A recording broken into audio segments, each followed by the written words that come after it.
Welcome back to this winter edition of Rabbit Troop Sucks. Today, we are joined by Lamar yet again, and I'm just going to go right to the introductions. Wow. Next to me is Mike. Hey. And I'm Paul. Hey, we're all here. All right. Today, we're going to be critiquing 1989's Deadly Games, Dial Code Santa Claus, which Mike can inform you has many other names, but I'm going to go with what was listed as the American title. That's safe, yeah. Do you have any of the other titles?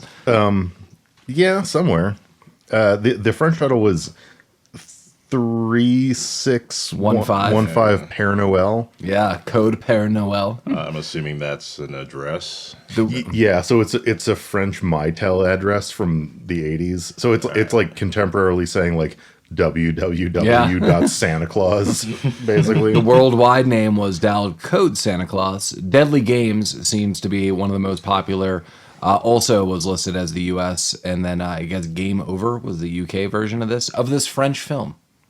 Wow. Yes. And let me go right into that summary, which I once had loaded up, but I'm going to get back there. There you go. So, on Christmas Eve, a resourceful young boy has to defend himself and his grandfather from a killer dressed as Santa Claus. We watched this years ago. I think we watched it on Shudder years ago. The way we had to watch it this time again was on AMC with a subscription. So if you're into this, I don't know if Shudder still has this, but I'm pretty sure that's how we watched it years and years ago. But yeah, this is a French film. I saw a preview for this where my wife and I went out with a couple friends, and we saw a movie at... it would have been Alamo if you saw it. It was totally Alamo Draft House, and it was highlighting that this movie was going to come out years ago, before I saw it, actually, and it was like how it was never really released, and now it's going to be in theaters for like a week, and I was unable to see it, but then I think like the next year, I think it was on Shudder. But I remember seeing this preview and like, this looks bananas. And it was listed as Home Alone meets Die Hard. And in some ways, it's kind of true. Mm-hmm. In all the ways in my heart, it's absolutely true. Yes. I'll just get right into it with this movie. The similarities between this and Home Alone are just so insanely close. Yeah, there's a lot. Just remember, this movie came out before Home Alone. This movie has a release date of March 18th, 1989. Yeah. Home Alone has a release date of November 16th, 1990. Yeah. Mm-hmm. A year prior, there's so many scenes, and we'll get to them later, obviously. There's so many scenes that line up with Home Alone. Wait, this movie came out in March?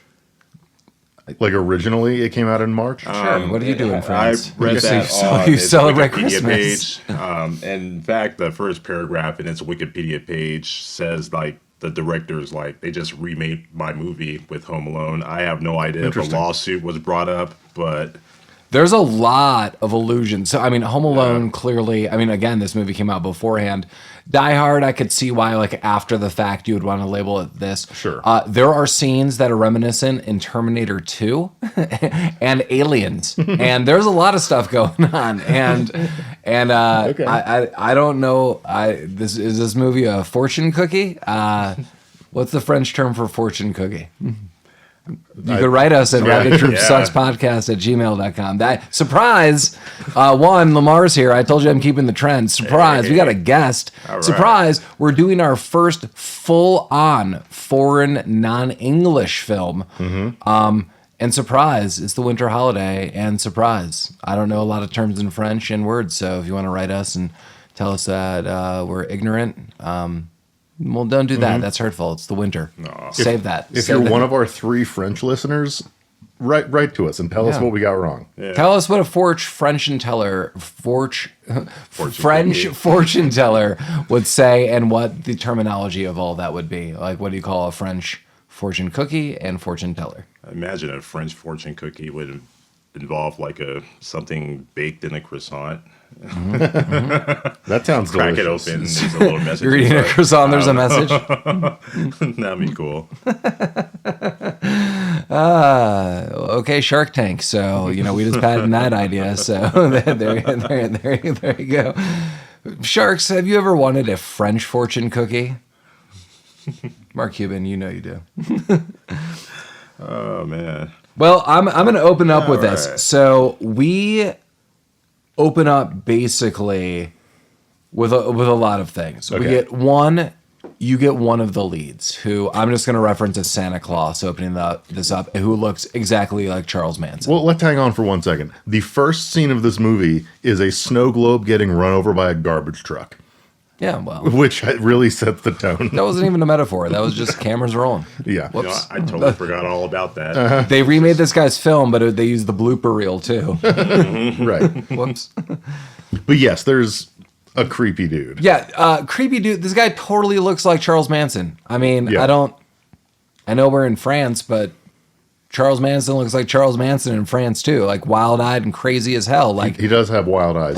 wild beard, kind of caveman hair. Well, this guy is clearly not in his right mind. There's also multiple moments in the movie where you kind of realize, like, this guy is not operating at full capacity. Oh no. He gets like weird ideas in his head, and then Yeah. he's just like he's fixated on those ideas. he's like a big violent child. Yes. Yes. But like, so yeah, I mean, he's wandering around, and there's a bunch of children having a snowball fight, and he tries to join, and the kids like peace right the fuck out because there's a creepy old man. Well, he's not old. He's They kids their way out of it. They're like Yeah. he. And we're out. Yeah. Like who's this fella?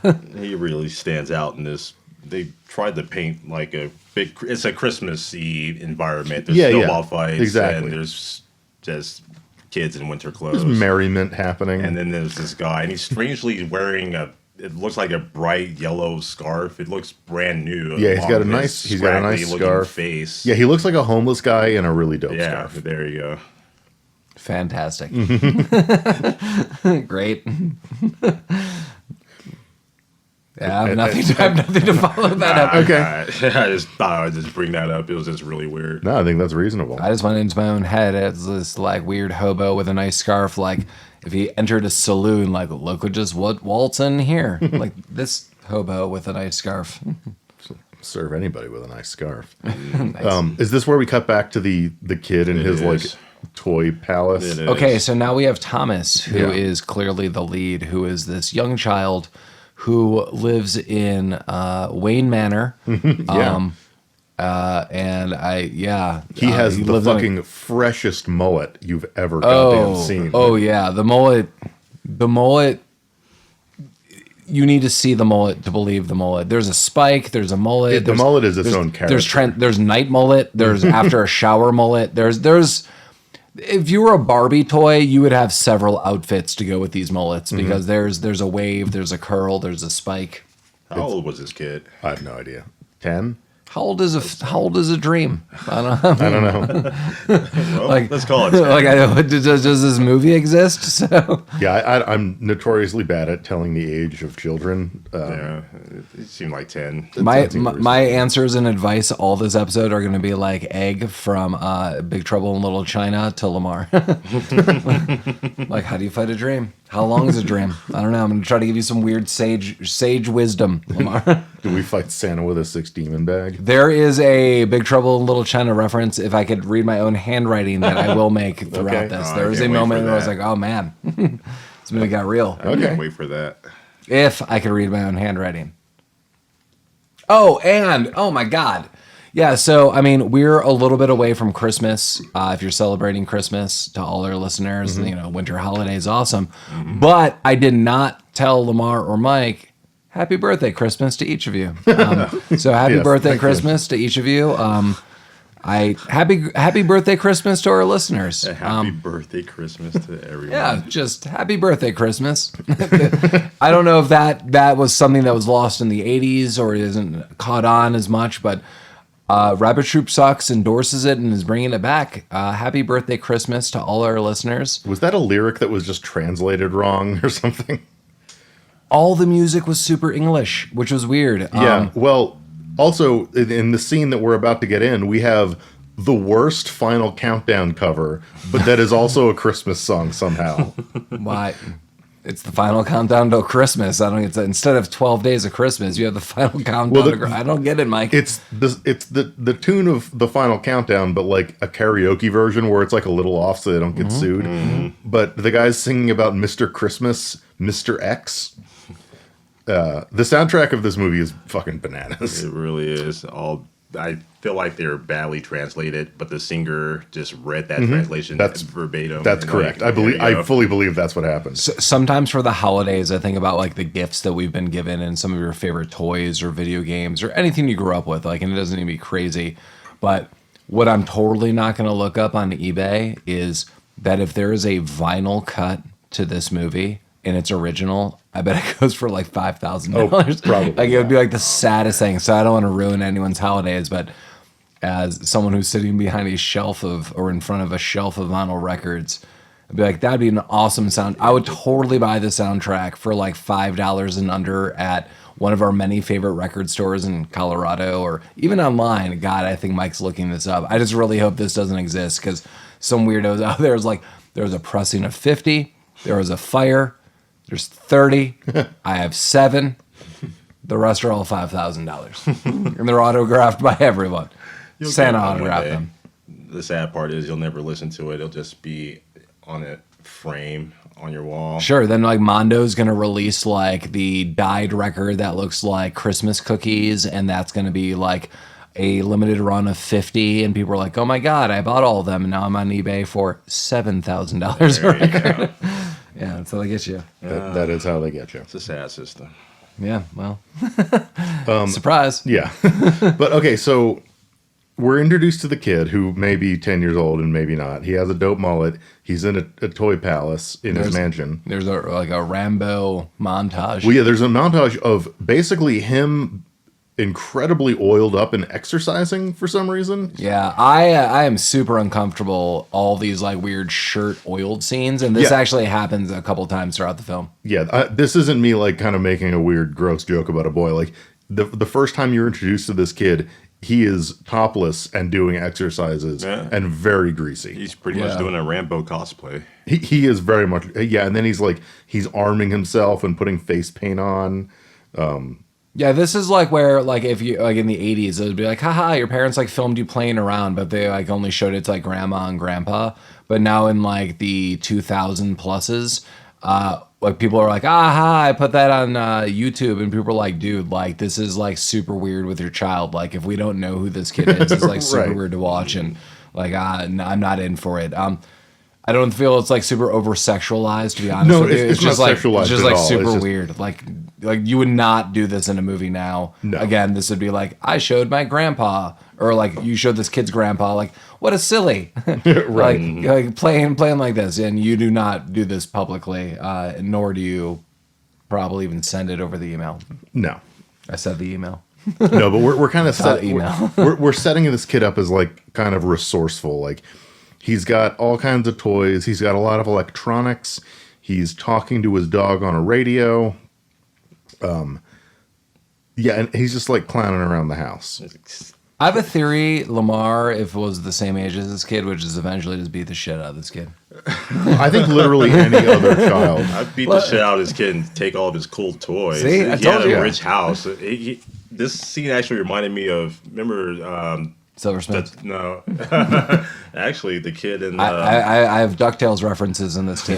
Oh, good. I was thinking of the toy, Richard Pryor. This kid has like toys like that, and he's playing around his house with all these gadgets that... Yeah. Apparently, he just scrapped together all of these cool electronic toys. I would do the toy. I would do the toy for one of our future episodes. Have you seen this? Yeah, that's not a bad idea. The toy has... And I'll repeat this more in detail. The toy has a really weird scene in it, and it's Jackie Gleason is the father, correct? Yeah. Mm-hmm. So I think like he goes into some kind of like piranha tank. Yeah, I remember. And this. comes out. Yeah. And his clothes are fully like ripped, like patched out, like patch. And as a kid, that freaked me too. The hell out. Yeah, it was super weird. Yeah, like I remember like telling my mom I refused to watch this scene. Like I saw Poltergeist, I saw other films, but that like weird thing, I was like, oh my god, like these fish attack this guy. There like has to be a certain name for something like that. Well, Like, just the look at pattern this itself, shirt. Yeah. the pattern itself is like a known thing. Like I've seen things like pop up like, do you hate this pattern? I'm like, I do. I'm glad you experienced that too. that was 'cause weird. I had the same feeling. I know we're jumping ahead multiple episodes in the future with the toy. Surprise! but when Surprise! it happens, We got we'll bring it up. doing the toy on the side.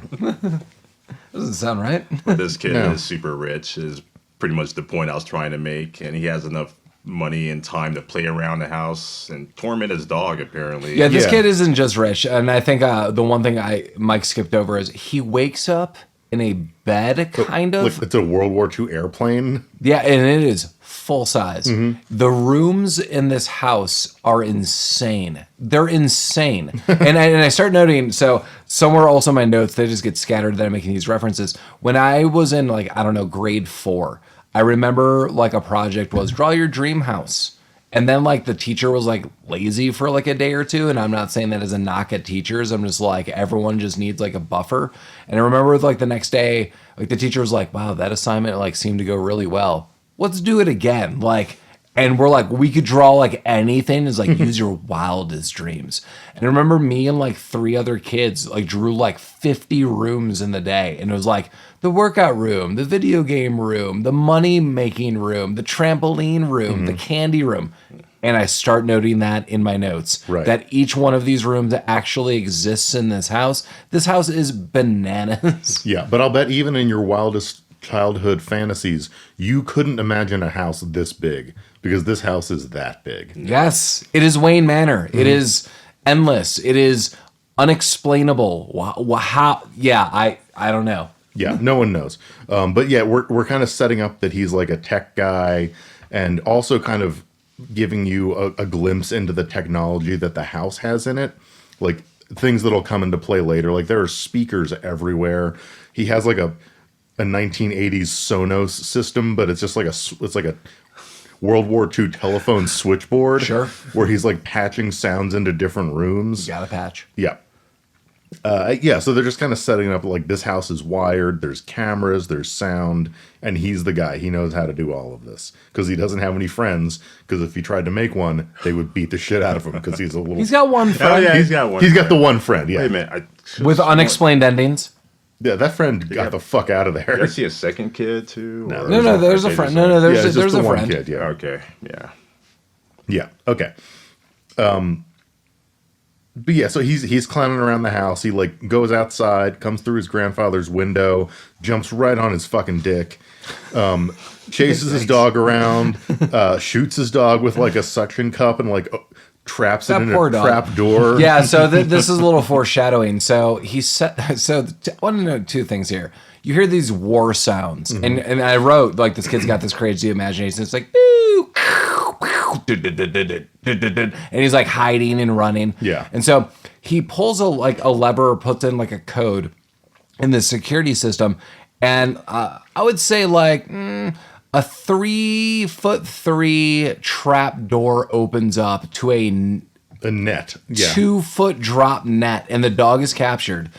And so the kid, I think helps the dog or doesn't. I think he just walks off. But the big thing I want to note is he then goes to this weird steamer room that is kind of like Terminator 2. That the more they show it, it reminds me of Terminator 2. And he takes out a cassette tape that has been playing over the intercoms that was all the war, the war music, like the war sound effects. I couldn't believe that was actually happening. I thought this movie took it to a different level for me. This movie broke the 8th wall in my mind when it did that. Forgot to mention when he captured the dog in the net, he jumped in and shot it in the face with a water gun. Yeah. That fucking poor dog. Yeah, it's poor dog indeed. Mike and I have often noted, and Lamar, you liked, that some of our favorite characters are the pets of movies. JR, the dog, is no exception. I love JR, and JR does something fantastic in this film, good and bad. The dog was good. And I have noticed that in your previous episodes.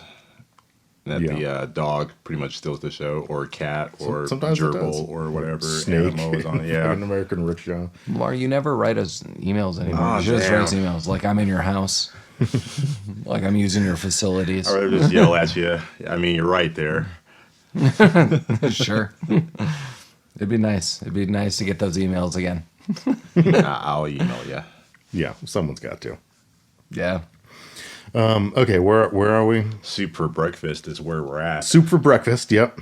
Weird breakfast. Yeah, we're early in this film. Yeah. I imagine we're going to skip around. More than likely, yeah. And the kid jumps on to the dad, and he's like, "It's time for breakfast," and that's where we meet the mom. No, It's not dad? No, it's oh, not the dad, the grandpa. grandfather, I'm sorry. Yeah. who is 8,000 years old. I like and Grandpa. Really needs some fucking glasses. Yeah. They need to get this dude a pair of glasses. Oh, that would help. Yeah, I like Grandpa. Grandpa's a dude. Yeah, he's Poppy? all right. Poppy? Mm-hmm. Yeah, I like Grandpa. Yeah, he's cool. So mom is there. She's like some super powered, like yuppie queen princess. Like clearly, like she comes from money. And, So this is my guess. So I feel the mom is the like inheritant of like this major department store empire in France. That's like, what I gathered. Yeah, so like I wrote like Macy's on the side, or well, because she keeps introducing herself to people as like Mrs., like as in Yeah. the married, but there is no indication that this kid has a father. but I'm taking all of that like comes from her side of the family, the Sure. grandfather, all these things. I mean, these people seem like of the 80s, like this would be a billionaire in the 80s. Right, like these are like the Waltons. Yeah, this is like one of 4 families in the world. Right. Well, they live in a goddamn castle. They live. awesome. They I live in wanna take a tour. Hogwarts, basically. Yeah. Can you imagine being like the like up hair of this kid?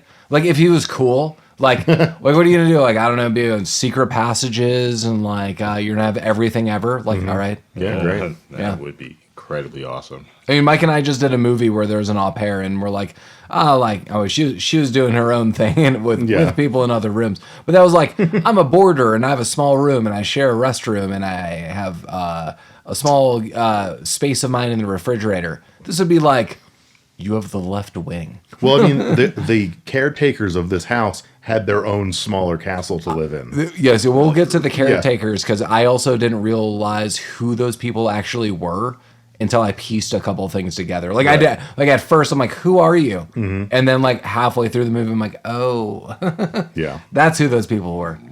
They're inconsequential. Yeah. But yeah, I mean, they like their mini castle was great. I wish I had a mini castle. Yeah. That'd be nice.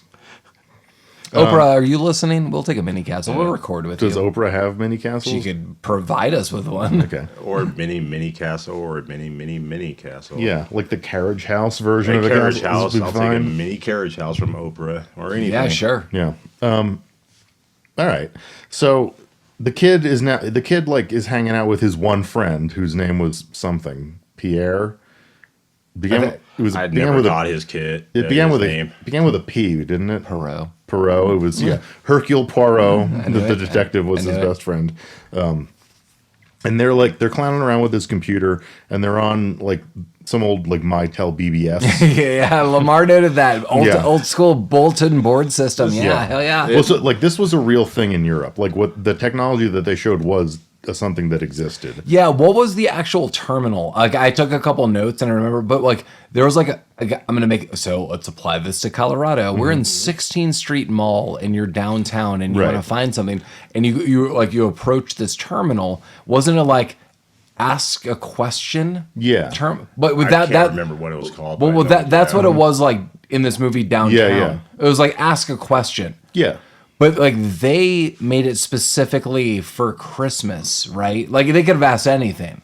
Well, so the system that they were logged onto was Mitel. It was like a European. It was like it looked like Mattel, But, like the yeah. toy company, which is thanked later, Yeah. which is confusing. But like it's kind of like toys. AOL for the Yeah. day. Like it wasn't the internet; it was its own closed system. But it had different components. Like you could book travel and like look things up. Right, but downtown it was like ask a question about like the area. It was just a terminal for that. So like you could do anything there. I mean, presumably they put it there so that you could ask like touristy questions. I'm just saying this because like the stars align Because Yeah. Because like these kids are like, we're gonna ask Christmas questions, Right, so they then this like triggers the hell out of this guy. Right. So they, from their house, they dial 3615 Père Noël, and they. Oh, that's where the name. Yeah. And somehow, rather than going to like a real place, it just goes to this fucking terminal downtown, and the weird, creepy guy from the beginning of the movie starts talking to them as if he's Santa Claus. Right. That was a bizarre scene where I thought maybe he had access because he hacked it, but No, he was just didn't. he was just a passerby. Yeah. I'm guessing it was just. I mean, he does not look intelligent enough to pull it off. Well, I have no problems with this, but this, as I said, stars align. I don't like how this guy then finds his way to this kid, because the series of events to bring him to this random child hacker in France in the late 80s to get on a BBS is bananas. Well, the kid told him where he lived. Sort of. Yeah. The way he gets there then. No, he makes some moves. Oh, for he uses sure. like the force to get there. It's like it was Things lined up for him, but the kid was like, "Hey, like I want toys. I wrote a letter to you. My mom has it. This is where she works." So like he knew where to go to get this information. Yeah, but He lucked into it a little bit. Yeah, But the kid was naming names. I mean, the sinister actions, it was like, man, there would be a documentary to be like 17 things aligned for this guy to actually Yeah, get there. I think like, you might be overthinking this a little too much. But yeah, no, you're right. Like in the real world, there's a lot of. I'm jumps just here, I'm overthinking it because it's like a rudimentary technology, right. And like if it was today, I'd be like, oh my god, someone geotagged you on Instagram and they just showed up at your house and stabbed you, and that sucks. And like, Yeah. geez, but like this was like some drifter in the streets was like, I went to a terminal and then I got hired and then I was fired, but then there was a delivery truck and then I did that. Like there was a lot of things to be like, it was destiny for me to try to kill you. Like, oh my god. Yeah, he put the work in. He got there. Rolling some dice. I'm not sure if it was for the story's sake that he got there or if they actually plotted for him to take this long route, but he eventually got there. Yeah, so yeah, when they're chatting on the little terminal, the kid's like talking about Santa stuff and are you real? And I wrote you a letter. We could call them the Baguette Boys. In the back, yeah. Oh, those are the two kids. The Baguette Boys. Okay. I like that. And creepy guy's like kind of being aggressive on the terminal. He's like saying weird shit. And yeah, the kid's like, I wrote you this letter. My mother owns this department store. All the details are in there. So this guy is like, you know what? Great. So he goes to this department store and is like, hey, can I apply for a job to be a Santa? It is Christmas Eve, by the way. See, that's what I'm saying. Like the series of events. But it's Christmas Eve. But they're like, yeah, you can be a Santa for like the next 3 hours the or scene whatever. before that was the mom in the marketing room or whatever, the board room, and she's like, I want all this stuff for Christmas and whatnot. And they're like, Oh yeah, like she's So getting there's like every toy for this kid. So there's like a mad rush to like fill all these roles. She's trying to hire all these Christmas Santas like at the last minute. Okay, so it's super. So I'm very intrigued about what's going on in this area of France because Mike brought up the Chris Kindle Market, which I would like to go to in the near future, or if anyone has been, seems fun. And it's in Civic Center, and it seems like that's what's happening. It's all these little shops. You could buy like wooden toys or ornaments, or have food or roasted nuts, and it seems like the way they're filming it in a non-creepy way, because I think most people are like, I don't like clowns and makeup, but it's the fun circus of Christmas. Yeah. Like there's like people like contorting their body and breathing fire, and again, all these knickknacks you could buy or food. It seems awesome to be there. Yeah, like it's super festive. Unless It's you're in really this fun. mansion. Yeah. But I want to be there.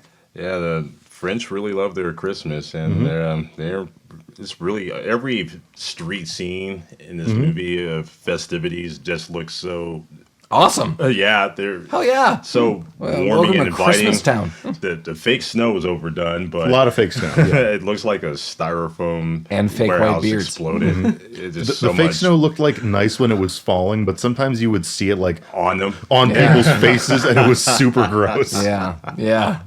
But everybody's having a good time. Everyone I'll loves give it, them, yeah. I'll give them that. No, nothing. Okay. Can't remember where we were. So yeah, the dude applies for the Santa job, and Right. and that So I said it gets off rail. and yeah, and so now we cut back, and this is another inconsequential scene just to show the kid is resourceful. He's fixing a car for some reason. Well, this is why I like Grandpa. So this is all of you Rick and Morty fans out there. I feel like when Rick finally goes to some weird dementia, that this is what it's going to be. That Grandpa's just sitting there doing weird stuff. This is like Addams Family's craziness. And the kid is like straight up like, I need this size of like wrench and I need this. And the grandpa's like, no, I think you need this. Like he has some like remnants of I'm your elder, but throws him these things. And the kid straight up just fixes a car. Right, yeah. And Lord knows what's wrong with the car, but he's under it. He's wrenching on it. And again, like, so the grandpa's handing him wrenches and like, no, you need this one.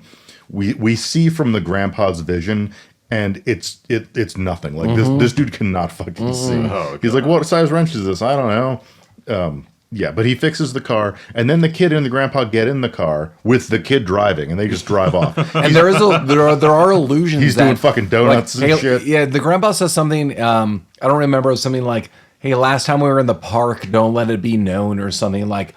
There are illusions that this isn't the like, first trip. Yeah, no, it's definitely not the first trip, and there are also illusions that like, hey kid, remember, don't tell your mom because like she'll fucking kill both of us. This is one of the reasons I love Grandpa. Yeah, Yeah.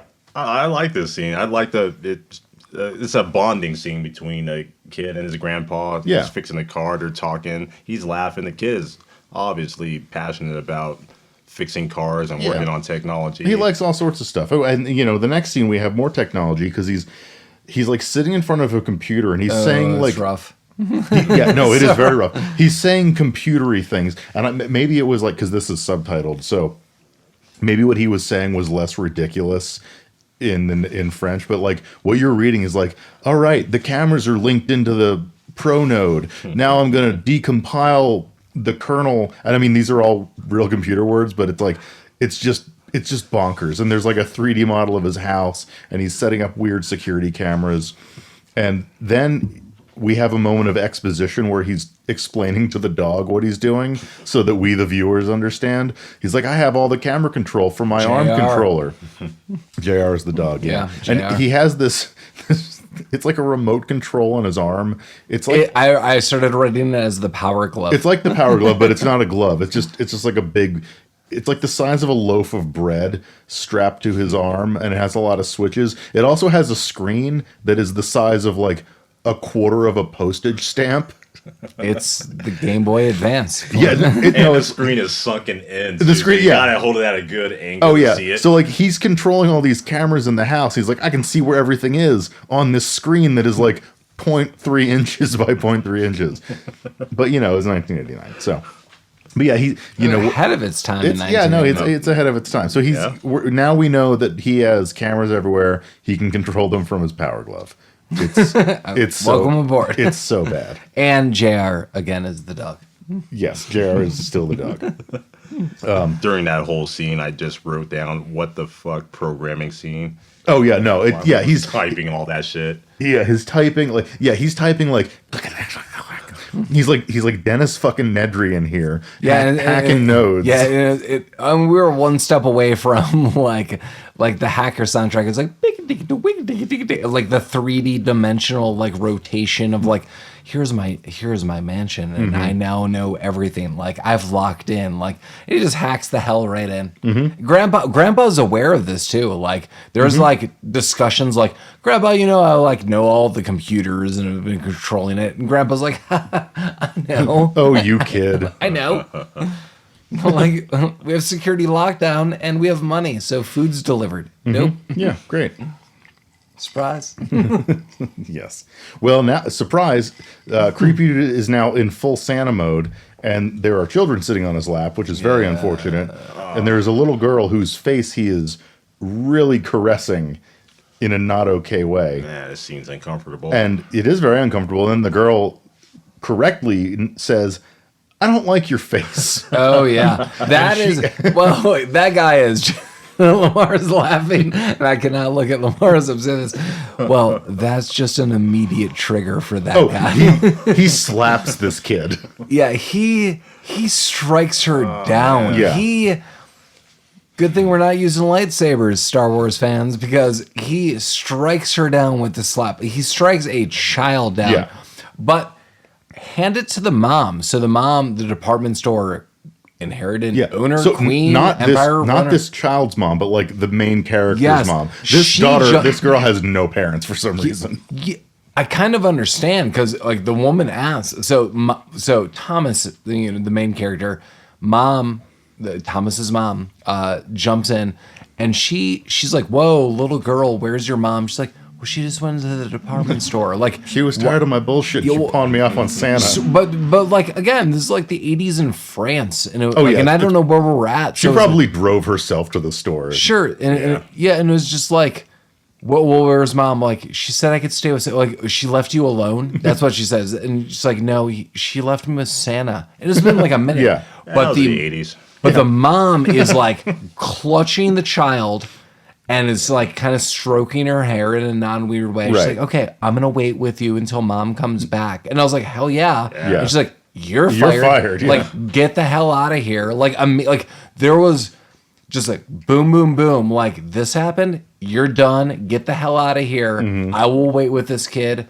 I like mom. Yeah, mom's fine. Definitely, yeah. Mom does like a couple solid things to this film and is just like stopped every which way. Yeah. She obviously loves the kid, and I'm just gonna bring another reference to Home Alone. She reminded me of the mom in Home Alone. Absolutely. Well, I've read it several times. Kevin. Yeah, she's got the mom's intuition. Kevin. She's blonde and not I can't remember if she's brunette or redhead. And I think probably redhead. I feel like I can see red on her head, but the mannerisms are there. Kevin's mom? Yeah. I can't think of her name. O'Hara. Catherine O'Hara. Yeah, she's definitely redhead in both these films. The mannerisms are there. Absolutely, yeah. But I mean, she seems like a loving mother. Like there's no exactly. Yeah, there's no weirdness there. And she fires the fuck out of this guy. And he kind of skulks off, and he just like wanders around a warehouse, I guess. Yeah, she's like, turn in your outfit. I think there's like another quick scene. There's like a couple quick mashed up scenes, and that's kind of my problem. He goes into like an office where like the what's the boyfriend's name? Roland. Roland is like doing some light accounting. Yeah, and I just don't remember. Sometimes I'm like taking down notes. Like it was like a quick scene. I think he talks to Roland. He's like, "You just need to do this." Yeah, and he goes to like this underground warehouse, and it like all of a sudden, like, I'm not gonna do like the British like warehouse worker in my mind, but is like, "Hey Steve, like, gotta bring these presents to the boss's wife," and they're saying that like straight up. It was like, and the guy's like, "Yes." He's like, so like. All these kids going to Thomas. Thomas always gets the best presents. Right. Pack it up in the van. Like they're just narrating everything. And so Santa just hops in the back of a full-size effing van. Yeah, of toys for this one child. Yeah, and even this kid. So my problem with the toy overload is this kid just doesn't give a shit. Like, no, the kid doesn't want the toys. He doesn't need them. Like, and you're right. Like, aside from the fact that they weren't talking like the fucking Beagle brothers. That's basically how that scene went down. Well, bring me back to DuckTales. I noted that the secret room that he has, which is like a passageway, is very similar to Scrooge McDuck's The Vault. Money. Oh, yeah, absolutely. Because he has toys for days. This dude has like, I'm not even joking, like 1,000 dolls. Like toy trucks. There's a full-size World War II airplane in there. Yeah, there are mounds That he of was those. sleeping in. His secret passage is bigger than anyone's house that I know. No, that's accurate. At one point, this doesn't ruin anything. It's like an amphitheater. Like he's walking through this secret passage with his grandfather, and his grandfather, who presumably has lived here, did not know this secret passage existed. It's on a roped bridge. Right. There's like a roped Goonies bridge in this room, and the grandfather's like, "Where are we? Like, what is this room? I've never been here." Being from Chicago, it's like the Brookfield Zoo. If you're walking across to like the gorilla habitat, Yeah. it is. Someone donated like $25 million for that to happen. Right. This room That's has, your secret house. It has more square footage than all of our houses put together. Yes. And it's a room that that the homeowner did not know existed previously. Oh, where did this come from? Yeah. That's how big this fucking You have the castle Bat is. Cave? That's crazy. And it's not like underground because he gets to it through a door. Like this is just on the main level. I thought it was underground. It looked like it The was. soundtrack's underground. Just yeah, maybe it was, but like the way he gets to it, it didn't. It was like through his wardrobe. Oh, I'm sorry. There are two connecting points. It's the wardrobe and a fake refrigerator. Right. Yeah. Guys, come on. a fake refrigerator that went to a non-refrigerated area. Like you Yeah. don't even have that. You don't have a knows? fake refrigerator? Well, come on. Yeah, but you know we're getting ahead of ourselves. We so are, but- yeah, like I'm sorry, Rabbit Troop sucks $20.99. You don't have a fake refrigerator? When your alien overlords try to attack you, you're going through Rabbit Troop sucks fake refrigerators, 10% off Yeah. if you use our source code and our complimentary codes. yeah, I mean that's how I get into my house. It's like my house is basically like Meow Wolf. You just have to go through refrigerators and shit to get around. I mean, That's Takes Yes. an hour to get into your house. yeah, basically you had to solve a puzzle first. take some photos. Yeah, Get on a BBS. Commodore 64. that's what when I work from home. I'm just on one. I'm doing a BBS. You're on a C64? Yeah, I dial Dope. 3615 Père Noël and I log into work. There's probably a person out there for you. Yeah. You don't want to meet that. Didn't I No, talk he's about on like he's on his way now. I told him like- where I'm at. I think I said in numerous podcasts for the surprise December. What was I think the last one I pimped you out was like, if you want to play with Mike in a dark Cheeseman Park, just write me at Oh Rabbit yeah, Troop he's Sucks making Podcast. he's making weird promises. See, Lamar's in. Oh, they're already out there. He pitched it. And Yeah, you and I are getting set up to be touched inappropriately. up man, the street. I don't know why you're bringing in Lamar. It was Lamar. No, thank you for not including me in that. you weren't here. I don't want to be a part of that. Lamar's in now. Yeah, Damn it. we're all part Just of write it. me on the sides. Don't Together. involve me. Rabbit Troop Sucks field trip to Cheeseman Park. It's gonna be a hashtag field trip. Damn it. That's my new horror film field trip. Well, okay, I'm in for that. You wanted to play flag football. Can I trip? Can I do the soundtrack? Hacha. You want to eat some tacos in the garden? Field trip. After flag football, you had tacos. Tacos in the Garden. That's a different film of mine. That sounds like a real thing. It can be if you play your cards right. Yikes. I don't want to be part of either of those. That's right. Well, you're in it now, buddy. It's too late. Damn it. Again, Where were rate we? me. Rabbit Troop Sucks Podcast. I will sign off on any of these gentlemen. Hacha. Flag football, romps, and what did I say? Parking lot tacos. Well, It doesn't matter. You're getting tacos no matter what. Yeah, now I'm just hungry. Yeah. Parking lot tacos. Okay. Where are we in this movie? I don't know. Parking Okay. lot tacos. Yeah. What's the British equivalent to? Or no, it's French equivalent to parking lot tacos. I'm gonna go once again. I'm gonna go back to the croissants. In a parking lot croissants. What's parking lot in French? Do they go? I mean, in Britain, it's like a car park. A croque madame in the car park. Surprise! I'm not going to edit any of this. So, welcome to Rabbit Troop Sucks. I've told you from day one you shouldn't edit any of this. Just let him hear what happens. That's true. Yeah, well, surprise. Yeah. Dial code Santa Claus. I told you to start with. That's you did. Promises were made, and we're delivering. Is that 011? We gotta get out of the country. You need French ambassador. Like, I am in Denver, Colorado. Hi, France. Wherever this is in France. I need help. They won't help us. No, they're not going to. Okay. I wonder if this movie's deep lore in French culture, or if they even care or know that it's released. Did we even talk about the grandpa playing weird rudimentary D&D? Well, we haven't gotten to that scene yet. That's fair. Chronologically. But that is the next one. Yeah. Sure. The kid and the grandpa are playing weird D&D with like Muppet checkboards? Yeah. Checkerboards? It's like the chessboard from Star Wars with like the giant animatronic pieces. Don't piss off a Wookiee. But like they don't move. It's just like a little tiny game board with gigantic D&D statues. Yeah, and Grandpa's got this dialed in with lies, deception, and making up the rules. Because there are moments Grandpa's winning without doing a damn thing. Yeah, the grandpa seems. But we learn later that he just now, after years of playing, has finally gotten to level 2. Yeah, there's a little. He leveled up in there. About, he leveled up. The kid was clowning on him for sucking at it.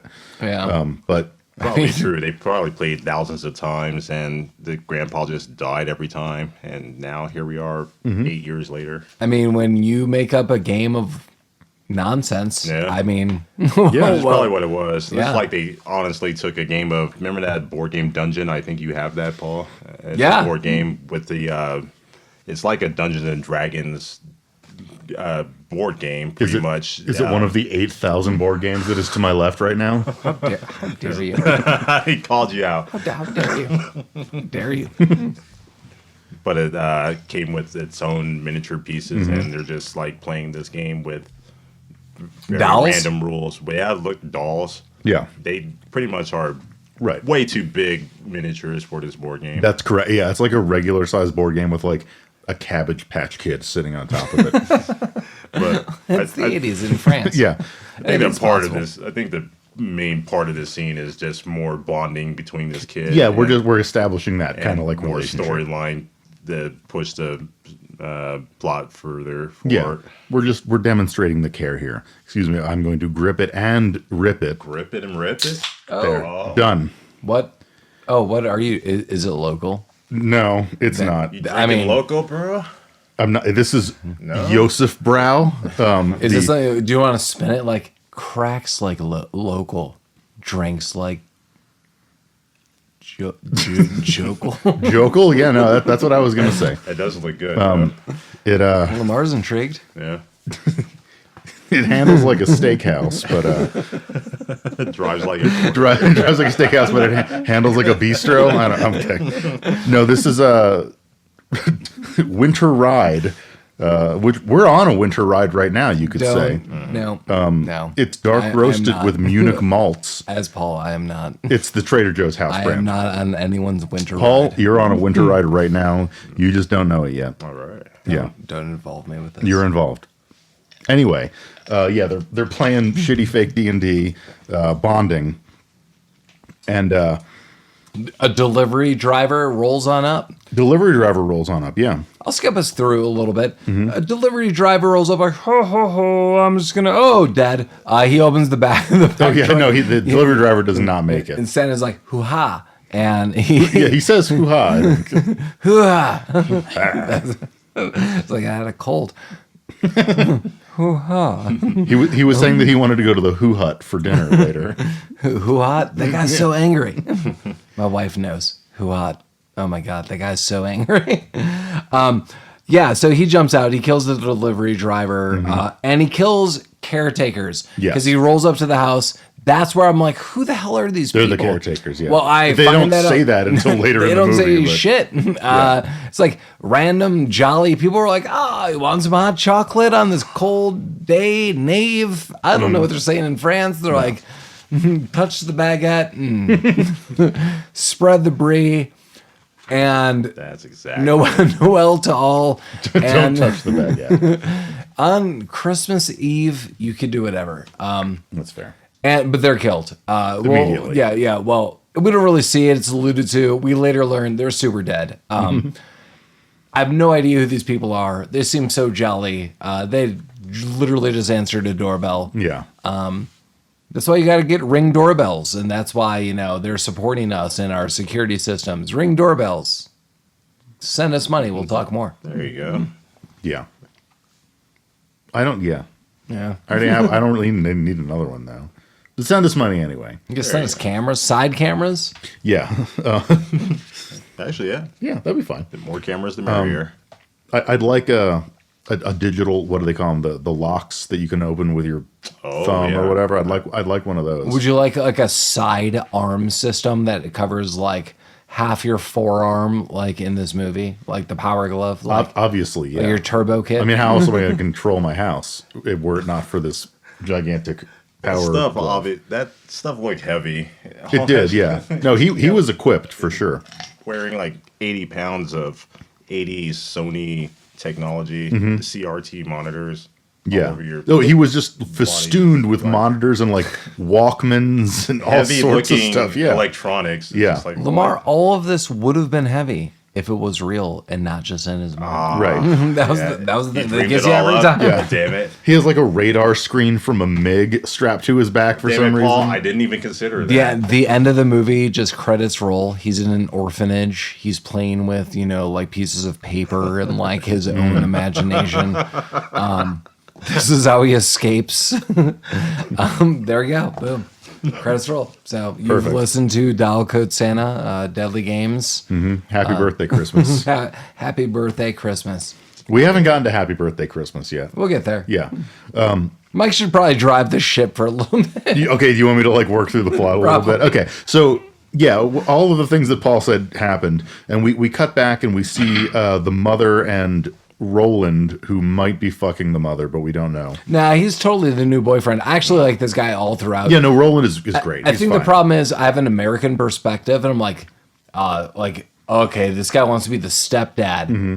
Every '80s sitcom is like, you're an a-hole. Right. No, this guy's Yeah, it's like chill. super nice. He's He's like very concerned about the kid. He Yeah. wants to have he actually sets it up that mom is more available. Right. Well, and that's what the scene is demonstrating. Like, it's stores closed. It's 10:30 at night, and he's like, "Hey, lady, go home to your fucking son. It's Christmas Eve." Well, she's like, And we have she's all like, this "No, accounting. like, and I he's got to like- count this money and do paperwork." Well, he says it. He's like, we have all this, and she's like, this is like 20 times the amount we'd ever have to do. And then he's Yeah. like, He's like, "Or I could do it. You can go home because he's who like- fucking cares?" Yeah, he's like, I'm gonna be in the office next door. You could call me, unless you don't trust me, which I'm your partner. But like, you should, and go home. I was Yes. like, oh, cool. So she goes home. She's gonna go, and she apparently lives 5,000 miles away because it takes her for fucking ever to get there. Like, I mean, France is the size of this basement, but like she can't get home to her fucking son.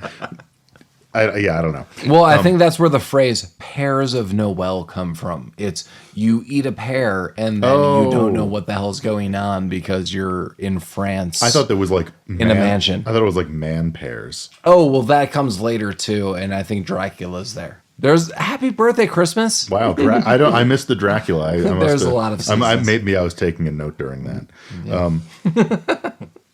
But yeah, okay. So she's driving home, and now we cut to later. It's late at night. What's the kid's name?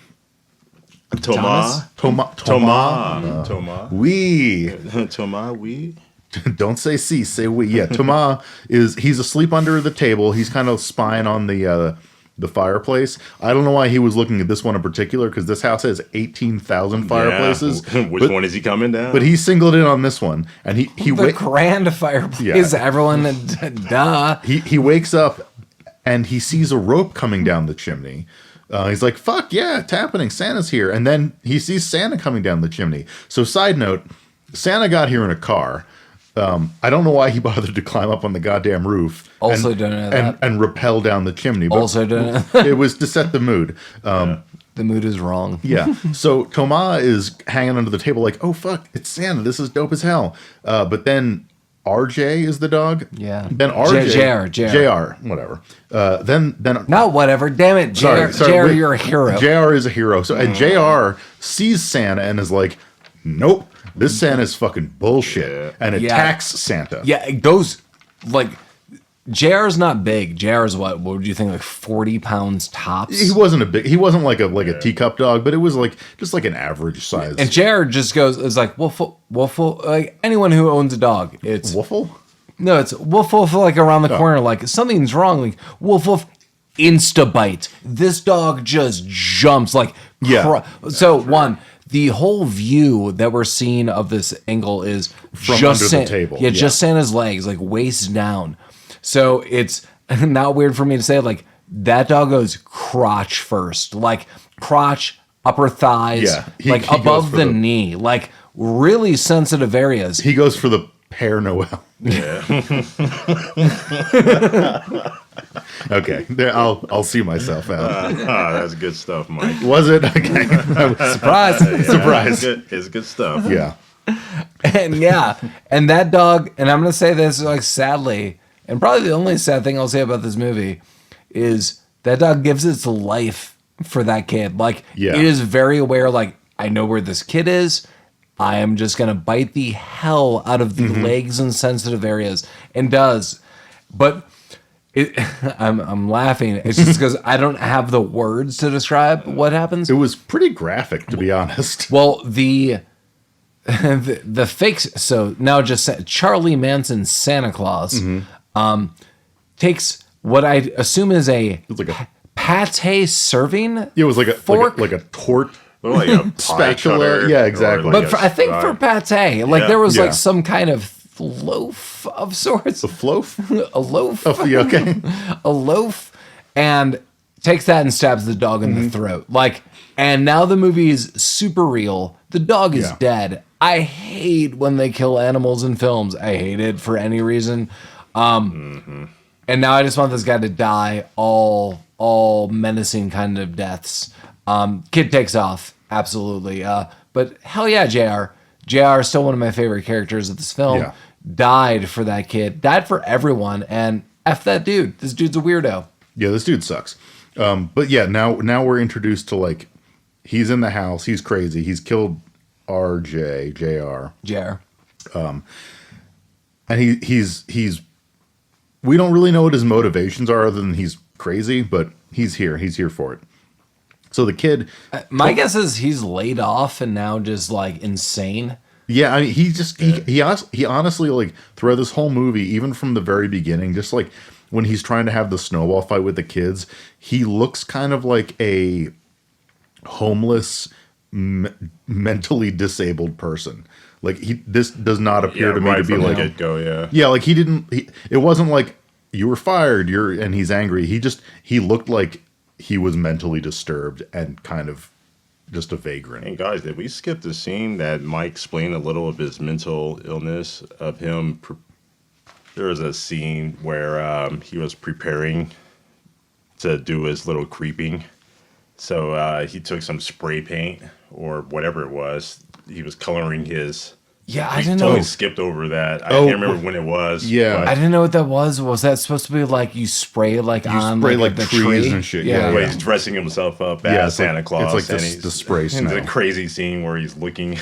Oh yeah, that was Yeah, so now this guy's huffing it up. So he's huffing it up, and that might explain a little of his psychosis.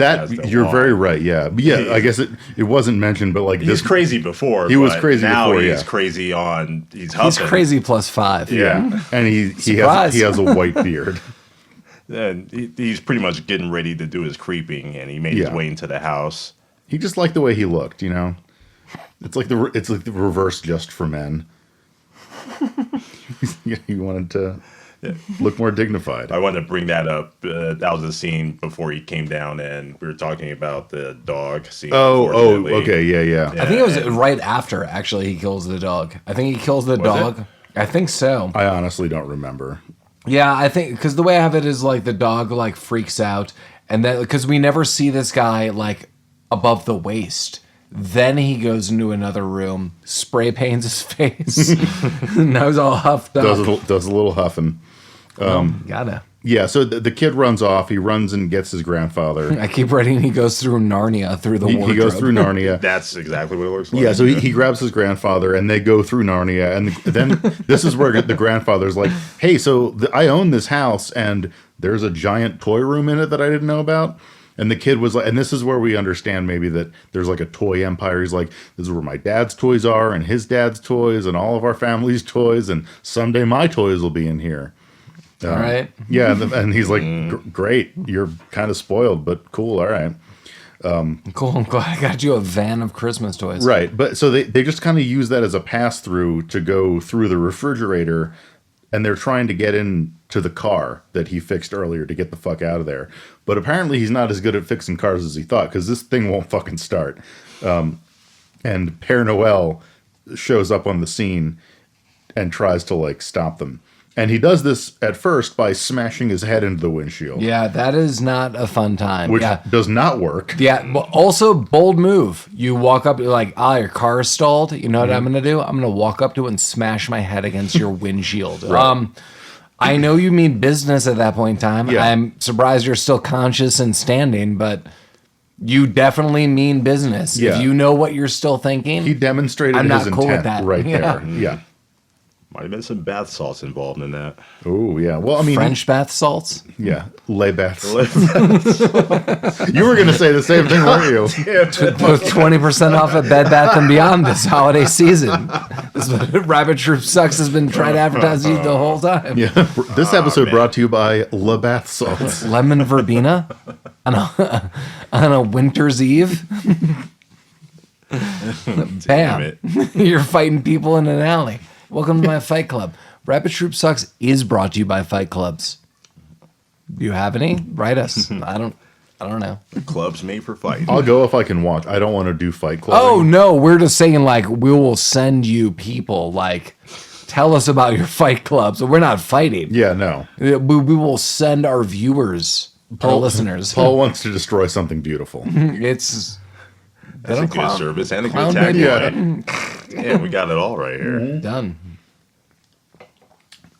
I'm doing alcohol, so you guys have to talk for a second. I don't know what to say, Lamar, where we're at. We're in weird areas. Santa's going through a windshield. I do have that. Yeah, so he starts Santa beating the car with a has- fucking hammer. Oh, then he picks up like a straight up like metal mallet and starts like doing that. So now it's Yeah. like they're getting through. Kid basically bounces, grabs Grandpa, pulls him through the wardrobe, which is really weird. It's kind of an interesting scene.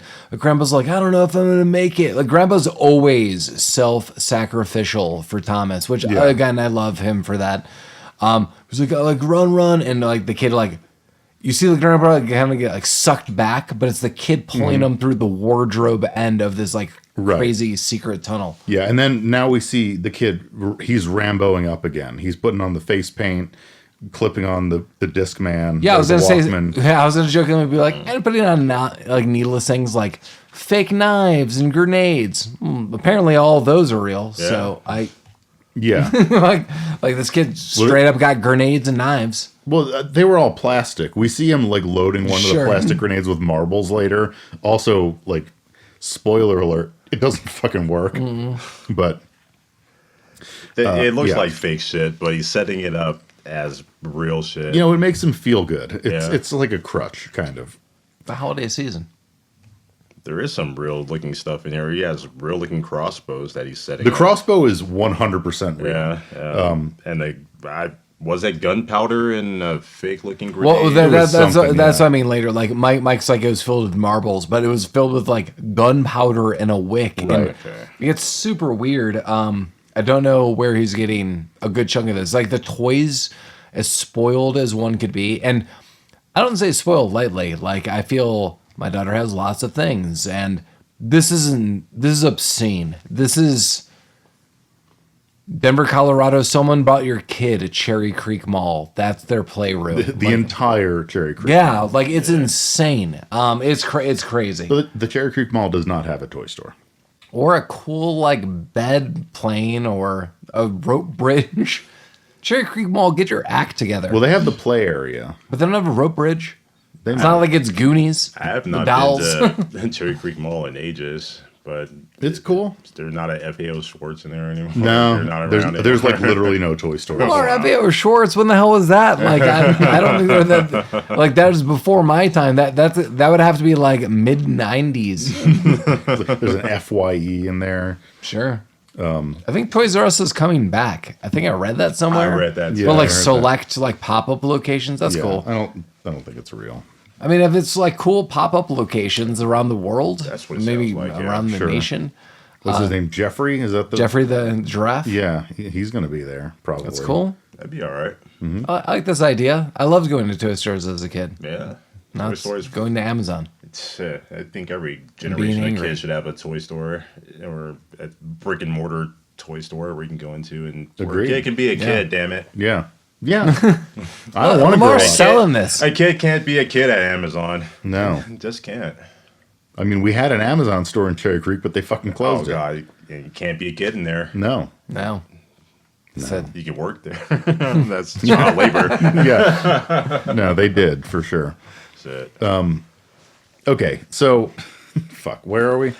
I like throwing you off. I have no. I know. Okay, no, so like they escape from the car. oh, and then grandpa's like, I think your mom has a phone in her office, like a separate phone, because I don't think we said this. The phone got cut. Yeah. Yeah, the phone got like that was kind of like a smart move. Like, although crazy dude is crazy, he's clearly intelligent enough to like work his way through a insanely huge mansion. So like one of his first moves was like cut the phone cords. So that's cut. But the grandpa's like, your mom actually has a separate line. Like I could get there. Well, so what the kid does is he goes to his fucking computer and he sends like a fax machine message. Okay, so Lamar, you are a fan of Batman. This kid I am assuming this is what happens, and I do think this is the case. I'd have to watch it again. I think he goes in two different ways. But the kid basically, it's not his bedroom. He basically has Computer spire. Yeah, a computer effing spire. Like, imagine a fairy tale where like an entire column tower is yours. But usually it's like dungeons and like, you know, like who's the long-haired princess? Rapunzel. Oh yeah, like let down your hair. Like it's that, like you're trapped in. Not the case. This kid has full access. And it is like the Batcave run by Oracle. Isn't that who runs Batman's deal? Yeah, or Batwoman, or yeah, pretty much. Yeah, it's like a super. Yeah, Batwoman becomes Oracle. Yeah, and it's like just a big super computer deal. Larry Ellison Oracle. Well, there's a character named Oracle. Oh, okay, in got Batman it. That does pretty much essentially just overlook and. Okay. And if this was 1989 and I saw that and someone was like, this is Oracle's deal, I'd be like, that totally makes sense. There is 15 computer monitors. There is all sorts of hardware. It's a nice setup. a good setup, yeah. And I wrote a couple times, this kid is similar to Batman, where he is apparently extremely intelligent, which is like Batman's like superpower, and he has unlimited funds. It is unlimited funds I think everywhere. that's Batman's superpower. Especially this Unlimited Batman. funds. Yeah. Oh, yeah. I'll bet I'd be super intelligent if I didn't have to go to work and I could dick around all day. Well, Batman usually knows like self-defense and like is a ninja. I wrote that is not this iteration of Batman. No. This is just a kid, very early Batman who has just infinite money. Just infinite you could money. argue that Batman is good at karate because he doesn't have to like fucking get up every morning and go to some shitty job. That's true. He can go do karate. I think what you guys are telling me is that money printing room that I drew in our dream house, that came true. Yeah. In the Goonies, they tried it and it just printed half the side. Can't take his money. Can't print my own money. I have to make money. Okay, yeah, so he goes to the room that Paul just described, and he sends a computer message to his mother's office and also to his weird friend. Yeah. And while this is happening, Santa is wandering around. He finds the toy room, and something. So,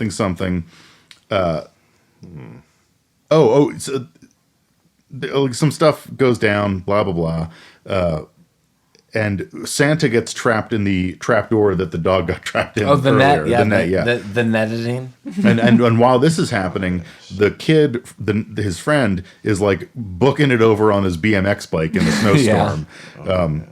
And also, we haven't mentioned, kind of parallel to all this, the mother is frantically driving home, calling everyone she knows on her car phone from her sweet Porsche 928. not getting through, freaking out. Her boyfriend's trying to talk her down. She's like, "Where's the commissioner of the police?" Right, yeah, and she's, they're like, she's calling it's like the gendarmes or whatever they have. Yeah, over she's there. like, "You know who I am," and she. I kind of like it because she doesn't play that lightly. She's like, "You know who I am. You know what's happening. I have all of these things, this technology. Like, I'm clearly in a car. Like, it's like." Go home. She's like, I'm calling you while I'm going home. Welcome to the technology I own. It was a pretty like reasoned conversation with the police. They're that's where she's like, I have caretakers. Yeah, they're like, I can't get in touch with anybody. Like, you can be there before I can. I'm on my way. Like, please just send someone. And she's grateful. She's not like being a dick about it. Yeah. So, but to cut that short, she runs off the road. There's like a car that is never spoken of again. She runs off the road. It's kind of mentioned again. So I think the car phone is what saves her in all this. Well, she calls her boyfriend and he comes and picks her up. That I don't even think is shown. He no, just, it doesn't. Shows up. He just shows up. Thanks for saving me at this like area. Yeah. So she gets through the police and they're like, we'll send people. But then she's like, great. But because it's snowing, she runs off the road. The next time we see her, like jump ahead of time, it is Roland, and he's like, "Oh my god, I found you!" And there's no way of knowing how he would have done this. I have to assume it was the car phone. Yeah, no, she clearly called. Like, I'm basically here. Like, can you pick me up? And he's like, yes. Right. Also, like she at this point has been driving for 45 minutes, and he gets there in 8. Yeah, basically. I mean, it doesn't really matter. But the movie's now kind of jumping back and forth between things. BMX kid shows up, and he kind of runs in on Santa now having freed himself from the net, ambushes the kid and slashes the kid's fucking leg. Yeah. Also, let's go back with the net thing. Like, I don't understand. Like, at first, as I said, going back much earlier in this podcast, I thought this kid had like a full imagination. He was listening to war sounds, various other things. That's turned out like he's actually listening to the war sounds on a cassette tape. So we hear like war sound effects going on. But he does capture his dog within this net. Like, and I'm not joking, like a 3x3, if not bigger, sliding floor made of like oak wood opens up to a net. Do a foot or two? Like, what the shit was the purpose of this? Like, what is going on in this house? Didn't look deep enough. No, he built that to fuck with his dog. Who built this? Like, that kid built this? Who knows? There's a fucking grandpa. That's very true. Who paid for this? You're in way too deep for that. Who the hell paid for it? My kid owns a sliding trapdoor to a net. People might get hurt. Money is no object. Yeah. I'll give you all the francs in the world. What subcontractor came out to do this? Dracula's architect. Yes. I told you, Lamar. And it's in the middle of the hallway too. It's a walkable hallway for everyone. Yeah. Is it me again talking? Okay. I was trying to figure out where we were. He just captured the guy in the net. Well, so he escaped from the net the kid. Yeah. He ambushes the kid in like the main room right as the friend rolls up, and slashes the kid's leg. And as he's bleeding on the ground, his friend runs in and he's like, "Oh fuck, friend! No, you got to get the fuck out of here." Baller move too. Yeah. Like. I there are so many moments of this movie that I like. I mean, we watched this once. I'm glad that we kind of went back to it. I love that it's like this kid, Thomas, immediately is like, you got to get out of here. Like self-sacrificial, just like mom. Mom, a side note, but I noted on the side was very Home Alone, Catherine O'Hara intuition. Like, Kevin, like you got to get out of here. But like she is guided home because of that. And this kid, who I feel is kind of twerpy throughout this, and I just think it's just like poorly written, is he tells his best friend to like get out. Like not like call, I think he's like call someone, but like mainly like get out. Right. Right. So, and the kid does immediately. He gets out and he starts riding on his bike, and Santa gives chase. And he's, again, it is snowing. There is snow everywhere. Bike riding in the snow is not going great, but he's making some distance. And this moment was great because the kid is like he rides his bike across the street and he beats a car. Yeah, by like a millisecond. By like a millisecond. So he clears it. The car drives by and clips Santa Claus. Yeah, like the rear view mirror. Right. Mirror. And the driver of this car is not explained. Like, we don't know who this person was, where they were going, but I can only imagine the driver of this car was like, oh, fuck. There's a kid in front of me on a bike. Oh, fuck. Did I hit Santa Claus? Like, you know what? I'm not stopping. I'm just going to keep going. I don't want to explain this to anybody. Like, this is not worth it.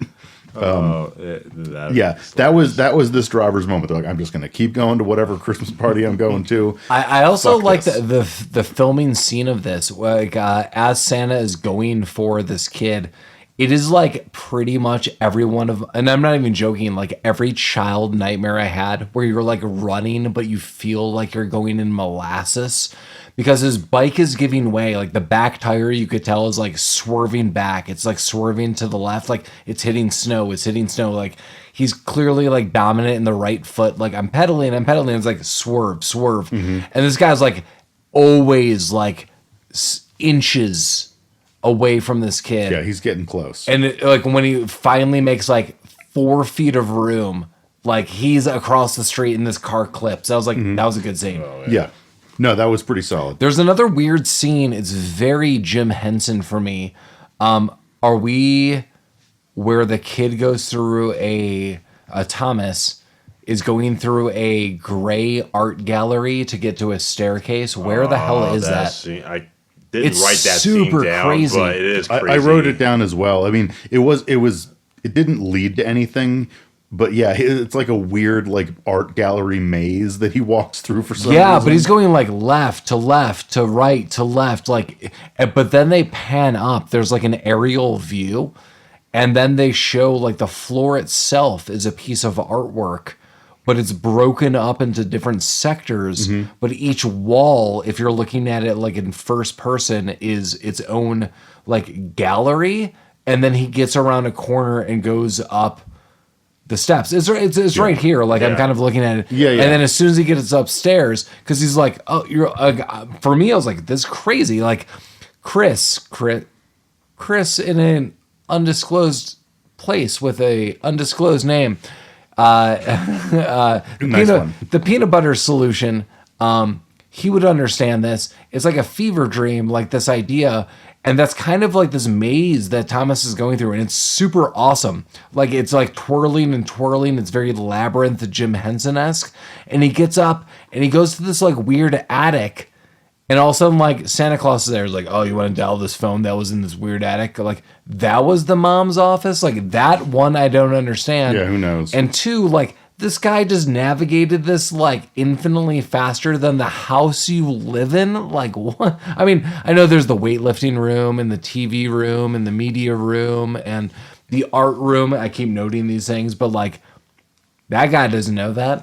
Yeah, I mean, you could exist in this house for a year and not run into another person. Going back to Cherry Creek Mall, like, but like this guy's on him all the time. Yeah, someone's after you in Cherry Creek Mall. Like no one else is there. You have some upgraded tech. You know the lay of the land.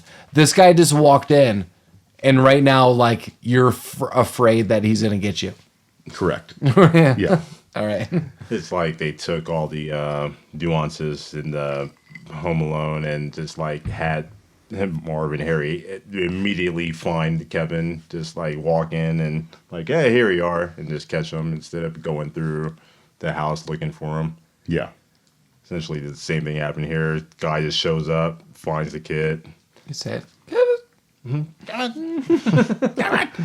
Do you want to keep talking about the movie though? Okay. I have this drawing of when he gets shot by darts. Well, we're almost at the darts part. Yeah. That's why I have that drawing. Right now we come to the saddest montage ever, where we are introduced to Happy Birthday Christmas, which is a terrible fucking song. A moonlit background. Yeah. But so in this montage, in addition to Thomas sending up crossbow traps, we also see him carrying his dead dog and burying it in the basement. For some fucking reason. It's a big house.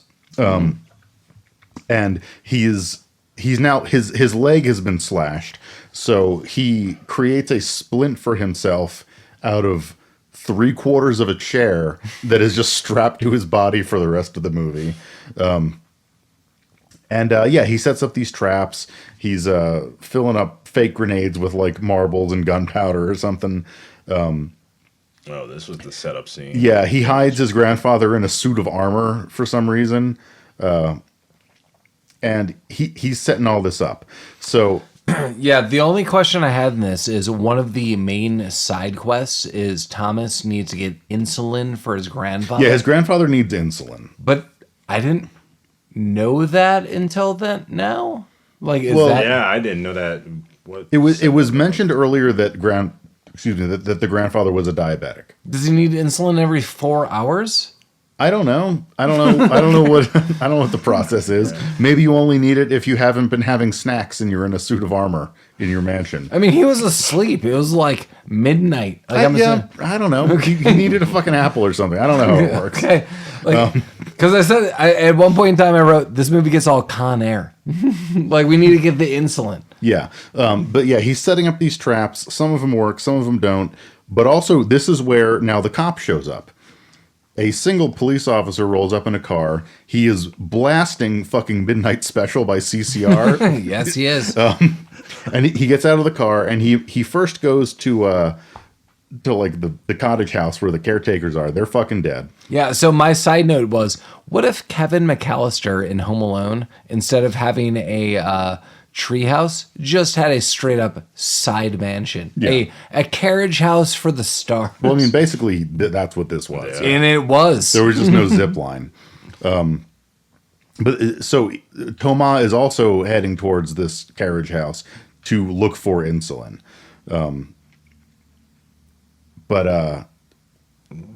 Yeah, so he gets there, he looks for insulin, he finds it, and he sees the police car outside. He's like, you know what, fuck it, I'm taking that police car.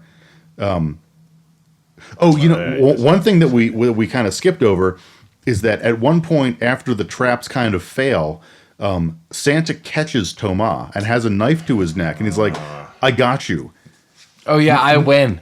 I win. Now it's your turn, because he thinks they're just legitimately playing hide and seek. So he lets this kid go, and he's like, "Hey, count to 20. I'm going to go hide." And he just fucking runs off to hide. And Tomas like, "Fuck you do." Right, yeah. And in the picture I wrote, "Ho ho no." Yeah, he's got a little picture. Oh, wow, you really did draw a Yeah, picture. He's got a picture Wow, of look at Santa that. there. Little darts in the neck. Got a little festive there. Maybe we'll put it on Instagram for you. Yeah.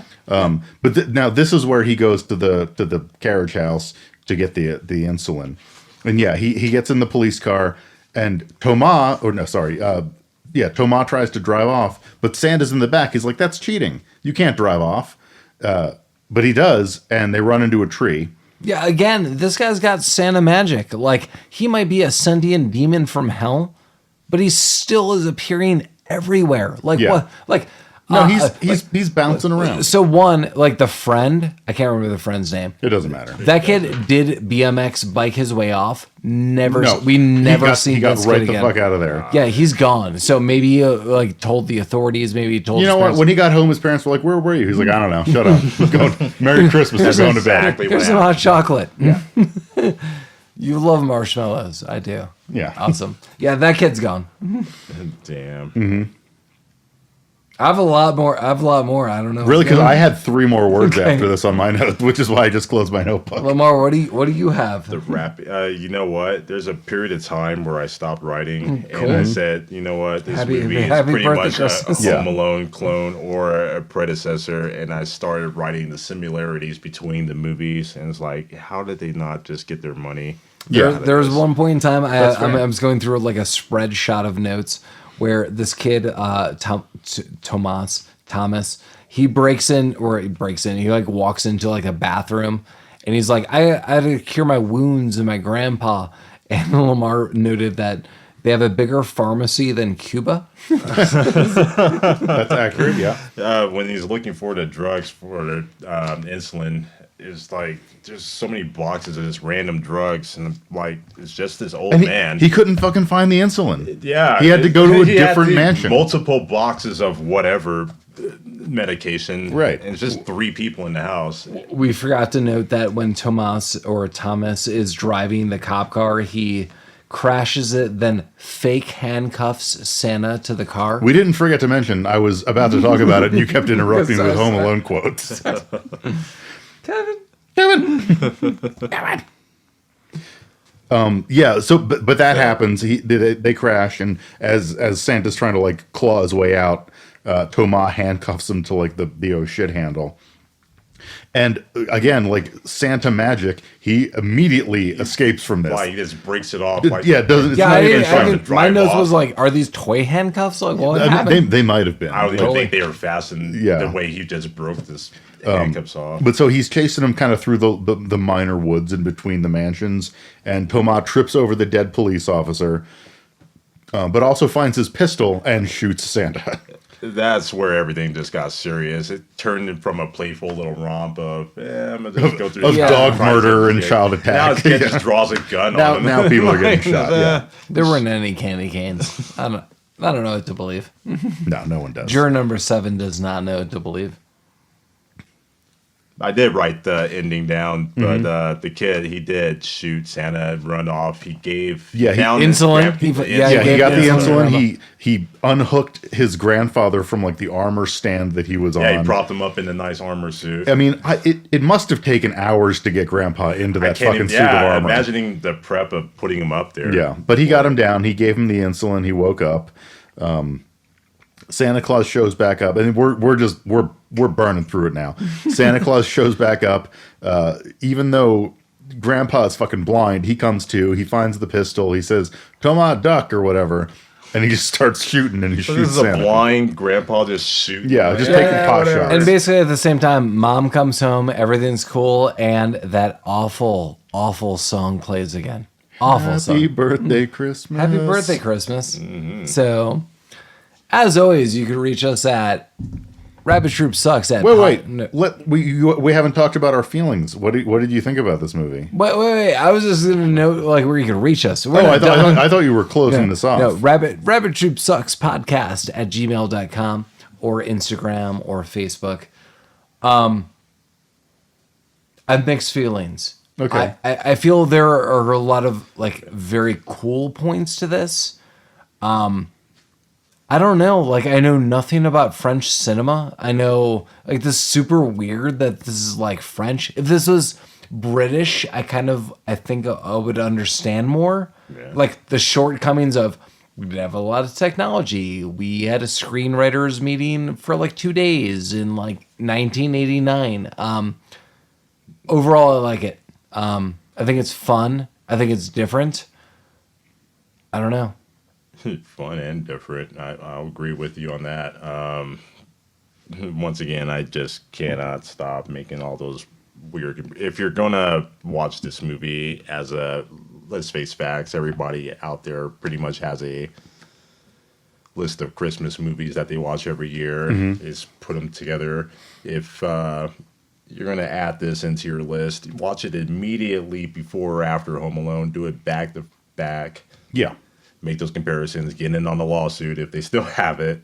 I mean, they're very similar movies. This one's a little darker with tones. I mean, there's a gun drawn, there's crossbows, grenades. Yeah, I said this was more Skyfall than Home Alone. Okay, that's fair. Yeah. Albert Finney is setting traps in the mansion. But I'll just say this: there's so many specific scenes that it's just so bizarre that... Yeah, this is a weird movie, but I kind of like watching it. This isn't an every year movie for me. Oh, yeah. This is like an every 3 year movie Yeah, for and me. I think that's how we're rolling with it. Like but 3-4 years. The runtime too is Like an hour and a half? Yeah. Hour and a half, but it feels like 2. Yeah, I agree with Lamar. Like there could have been some shredding down and slimming down. Maybe not 2, maybe an hour 45, but there is a little extra tacked on that makes it feel a little more lengthy than it should be. Yeah, it does Lamar, feel lengthy. Yeah, this is slightly under an hour and a half. Yeah, and well, that's because the first 2/3 of this movie, nothing fucking happens. that is correct. It's totally correct. All of the action happens in the last 20 minutes. Yeah. If they had just kind of like spread it out a little bit more, but it's all about establishing this guy as a weirdo. But yeah, I mean, if you haven't seen this movie and you like this sort of thing, 100% watch it. Like, you'll get something out of it. I like it. Yeah, like this is not a movie that I would recommend casually. But if you're into like weirdo Christmas nonsense, this is a good one. Lamar, do you think you're in for the next next week and our final film for Christmas? Mm-hmm. Even though it's not the final film of December, do you think you're in? Yeah, probably. Okay. I like it because I'll open up with one gentle question before we go. Gentle questions. Gentle. That's our side radio programs. Oh, man. You've been touched Gentle by the questions. gentle question. Those are 3-hour long. Do we have like a episodes. button that can play like a rolling thunder sound? Yes. Gentle questions. Probably. What is everyone's favorite? First thing that comes to mind, what's all of one of your favorite Christmas moments getting a present? I think more kids. I was thinking kids for me. That's an interesting question. Like, I want what's you to like- go first on that, if you have one. Well, Yeah, I just remember like I was a huge fan of G.I. Joe. I remember my family getting me like several things for like the holidays once. My brother and I lived in Virginia, and I just remember like one Christmas for whatever reason it was like we got you extra. And I think I always had like the figures, but it was very rare. I don't say rare, but like I never really went for the vehicles. I always wanted more like characters. It was kind of fun. Yeah. So I remember I was like, here's a couple extra vehicles. And one was like this huge, awesome spy plane. And like I never saw it. I never knew it existed. Nice. For whatever reason, I always think back to it. I'm like, that's so cool. Like I got some G.I. Joe stuff. My brother got like, I think some like Sega Master System stuff. And I was just like so awed that I was like, I need to build this. And my brother was like, I'll build it for you. And I think it was very simple with G.I. Joe, but like, I don't know, it was like super cool. And getting stuff I didn't know existed, that was always really cool. That was always like a shout out to my brother. That's awesome. Was the Skyplane a G.I. Joe Skyplane, or was it? I think it was G.I. Joe. Like it was G.I. Joe versus Cobra. Oh, okay, that's awesome. I think it was G.I. Joe. Wow. I think also my first like, and going back like why I always liked like my brother picked out cool stuff like he picked out my first He-Man stuff. Like I didn't even know this stuff existed. Like I saw like some rough like a commercial, or I knew kind of in the background, but like having someone older being like, that's what you want to play with, you're like, oh my god, that's more amazing. I don't know, where are you at? That's pretty cool. Are you at video game, anything? Like as a kid, just toys and video games. You know how it is. I can't remember how old I was. It was probably my Super Nintendo era. Oh yeah. When it was first released, I remember just being hyped as a kid. Remembering seeing commercials. Oh my goodness, Super Nintendo! It's Nintendo but Super. And I was a big Nintendo head, and I just kept my eye on, wow, that thing's coming out. That'd be cool if I got it for Christmas. And as a kid, I had the Sears catalog, and I was circling my toys that I wanted. Hey, Mom, look at this. Isn't this cool? That'd be cool for Christmas. And I didn't think I was going to get it that year, and I will say this. I'll preface this. I did sneak around as a kid. Like my mom clearly bought me this present for Christmas because I found it before she had a chance to wrap it in the house. She's kind of hid it, and I hope she doesn't listen. Is your mother a listener of the podcast? Probably. I We'll knew find she out. was. Okay, yeah. send her a direct link. Yeah. Right before Christmas, after Thanksgiving, that area. I was sneaking around the house. I found it, like hidden in the attic. I'm like, yeah, she got In the attic? Jesus Christ. I was sneaking through the whole house, man. I'm like, what did they get me for Christmas? I just couldn't wait. But I waited for Christmas, and I kind of faked my.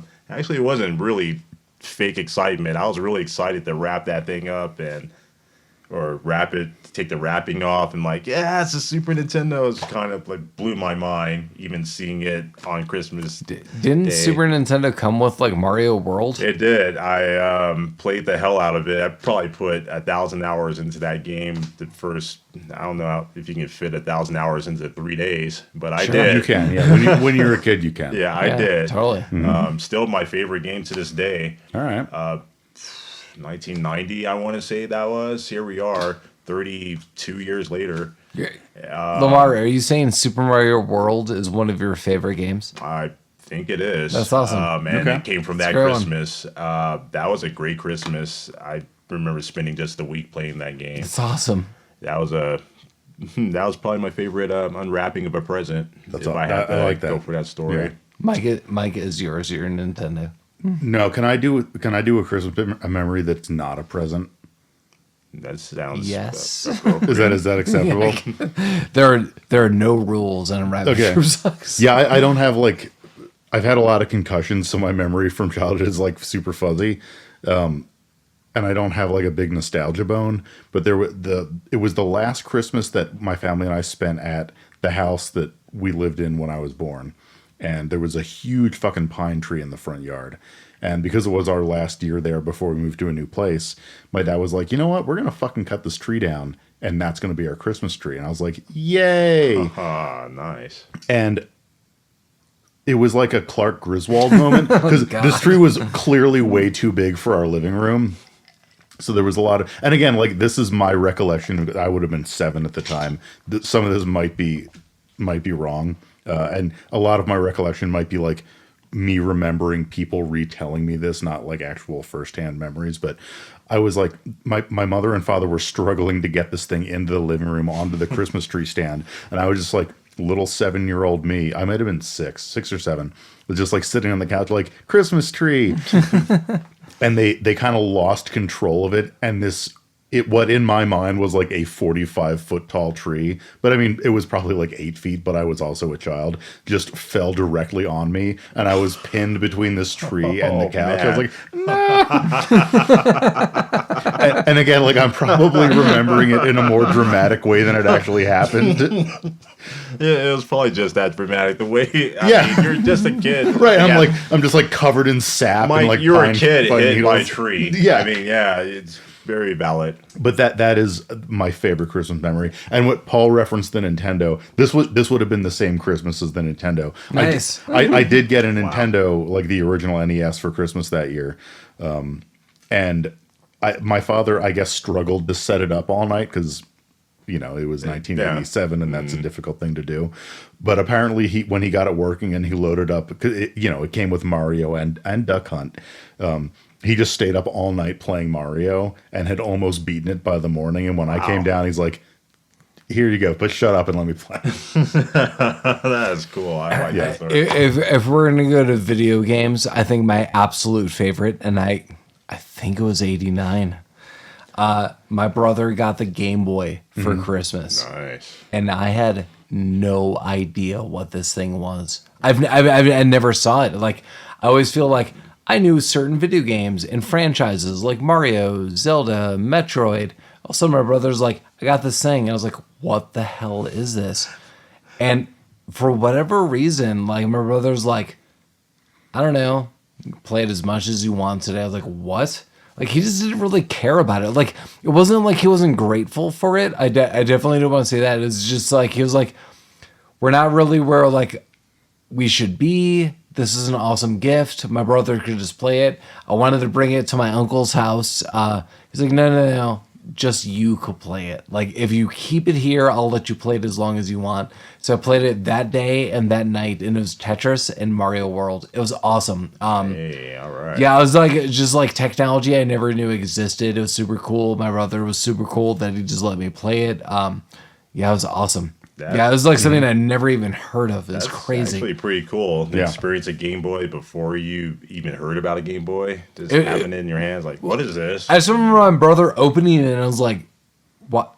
I understand Nintendo and Mario. Like, what is happening? I was like, oh, like, you didn't know about this thing? I was like, Yeah, no. it's before the internet. You're like, what is this? Mike, but you don't have like Coming. one of your favorite gifts? Was it the Nintendo? It's the tree falling on it. It was the tree falling. Yeah, I mean the Nintendo was. Well, that's not like a gift. It's an experience. That's the they gave Nintendo it was. to him. It's really the only gift I like remember getting as a child. I mean, again, like I this isn't to like make it sound like I had a sad childhood, because I 100% did not. I genuinely, my memory of my childhood is like not. Mom, I'm sorry, but it's not there. I just don't have it anymore. Chris, we'll get you back on. You could pinpoint the years. I know we've been, again, long with this episode, but yeah, we'll do another one. Again, as always, reach out to rabbittroopsuckspodcast@gmail.com. Hit us up on Instagram or Facebook. Lamar, you said you're going to be here next week, so we'll wrap up some Christmas stuff, and then we'll jump right into a last-ditch New Year's kind of scenario. Is that, are we doing a last-ditch New Year's scenario? Kind of. We might. Fuck yeah. Maybe. Okay, you heard it here first, guys. Together. Ah. Yeah, and happy holiday season, everybody. Happy birthday, Christmas. Happy birthday, Christmas. Going on with the theme of this episode, happy birthday, Christmas. Surprise. Rabbit Troop sucks. Rabbit Troop sucks.